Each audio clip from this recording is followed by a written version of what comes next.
ఆంధ్రప్రదేశ్లో నెక్స్ట్ ఏ గవర్నమెంట్ వస్తుంది? నాకు తెలిసిన కాడికి అయితే జనసేన టీడీపీ పొత్తులో గల పార్టీ రావడానికి 100కి 100% సూచనలు కనపడుతున్నాయి. ఎంతమంది వచ్చినా కానీ వైనాట్ 175 అంటున్నారు జగన్. ఎవరైనా చెప్తుంటాను చెప్తున్నా వైనాట్ 75 కాదు, లాస్ట్ పులివెందులో కూడా గెలుచుకోలేడు ఆయన. ఎవరు చెప్తున్నాడు వైనాట్ 75? నేను కూడా అంట అదే ముఖ్యమంత్రి అయితే ఏదైనా కాను కదా, మన మనసులో మాట చెప్పుకుంటున్నాడు ఆయన, ప్రజల్లో కాదు కదా. ప్రజల్లో ఏముందో మనం కనుక్కోవాలి. ప్రజల్లో ఏముంది ఇప్పుడు అన్ని చూసినాడు ఆయన, పరిపాలన చూసినారు, అన్ని చూసినారు. ఇక ఇరిగేషన్ కానీ, నేను రైతు పరంగా ఇరిగేషన్ కానీ, చదువుకుంటూ ఉన్నారు, నా భార్య చదువుకుంటుంది, 5 సంవత్సరాల నుంచి మెగా డిఎస్సీ అన్నాడు. నేను అప్పులు చేసి ట్యూషన్ పంపిస్తున్నా, నెలకు 4,000 కోచింగ్కు. ఇంతవరకు మెగా డిఎస్సీ చూపిస్తూనే ఉన్నాడు. 4 సార్లు మార్చినాడు. ఫస్ట్ సిలబస్ మళ్ళీ కొత్త సిలబస్ అంటున్నాడు, ఇంతవరకు ఇస్తలేదు. మీరేం చదువుకున్నారు? నేను 10th వరకు చదువుకున్నాను. నేను వ్యవసాయం చేస్తాను. వ్యవసాయదారులకు అందరికీ న్యాయం చేస్తున్నాడు.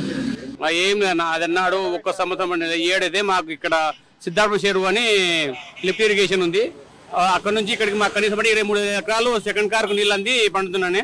7 నీళ్లు ఉన్నా కూడా మాకు ఇచ్చకుండా ఇక్కడ ఉన్న లోకల్ ఎమ్మెల్యే అనుకో అదనుకో ఊర్లో పంటలు పెట్టి ఇచ్చిపెట్టేసినాడు. ఇక్కడ 23,000 ఎకరాలు రెండో కారు ఏం పండకుండా పోయినాయి, రూపాయి కూడా పండకుండా. నీళ్ళు మట్టుకు అడగా 5 అడుగులు 6 అడుగులు నీళ్ళు ఉన్నాయి చెరువులో. ఏమంటే అధికారులు అడిగితే ఎమ్మెల్యే నడుపుకుంటారు, ఆ ఎమ్మెల్యే అడిగితేనేమో అధికారులు నీళ్ళు ఏమంటున్నారు, మీరు చూసినారా అంటాడు. దాన్నేమో లోకల్కి రాడు, చూడు, దాంట్లో ఏమున్నాయో లేదు చేయడు. జగన్ రెడ్డి అన్నాడు ఒక్క ప్రాజెక్టు చేయాల. ఇప్పుడు చంద్రబాబు ఉన్నప్పుడు చేసినదే, దానికి ఉన్న తూము కదా, మన్ను కూడా చేయలేదు. దాంట్లో చెట్లు గిట్లు అన్ని పెరిగిపోయినాయి. జగన్ ఇంతవరకు దానికి 1 రూపాయి ఖర్చు పెట్టలేదు, చేయలేదు, ఉన్న నీళ్ళు కూడా ఇవ్వలేదు ఆయన. ఈసారి ఆంధ్రప్రదేశ్లో జనసేన తెలుగుదేశం పార్టీ కంపల్సరీగా అధికారంలోకి వస్తుందని ప్రజలందరూ అనుకుంటున్నారు. ఎందుకంటే ఈ గవర్నమెంట్ అన్ని డిపార్ట్మెంట్లలో పూర్తిగా ఫెయిల్ అయిపోయింది. నిరుద్యోగులకు ఒక్క నోటిఫికేషన్ కూడా ఇవ్వలేదు. ప్రతి నెల ప్రతి జనవరిలో జాబ్ క్యాలెండర్ అన్నారు, ఒక్క గవర్నమెంట్ జాబ్ కూడా వదలలేదు. ఉన్న వాళ్ళకు కూడా జీతాలు ఇవ్వకుండా చాలా ఇబ్బంది పెడుతున్నాడు. కాబట్టి ఎటువంటి పరిస్థితుల్లో వైసీపీ గవర్నమెంట్ మళ్ళీ రాదని మేము కరాఖండిగా చెప్తున్నాం. ప్రతి జనవరిలో జాబ్ క్యాలెండర్ అన్నాడు, ఇప్పుడు అయిపోయింది. ఆల్మోస్ట్ ఇంకొక నెల ఉంటే దిగిపోతున్నాడు. ఇప్పటి వరకు ఒక్క జాబ్ క్యాలెండర్ కూడా వదలలేదు, ఒక్క ఉద్యోగ నోటిఫికేషన్ కూడా వదలలేదు. దానికి సంబంధించిన శాఖ మంత్రులు ఏం చెప్తారంటే పిల్లలంతా చదువుకుంటున్నందుకు మేము జాబులు ఇవ్వలేకపోతాం అంటున్నారు. అంటే వాళ్ళ ఉద్దేశంలో అందరూ చదువుకోకుండా ఇంటికాడ ఉండాలని చెప్పి ఇండైరెక్ట్ గా ముఖ్యమంత్రులు మంత్రులే చెప్తున్నారు. అన్ని పథకాలు అందరిలో చేరుతున్నాయి కదా, అన్ని పథకాలు.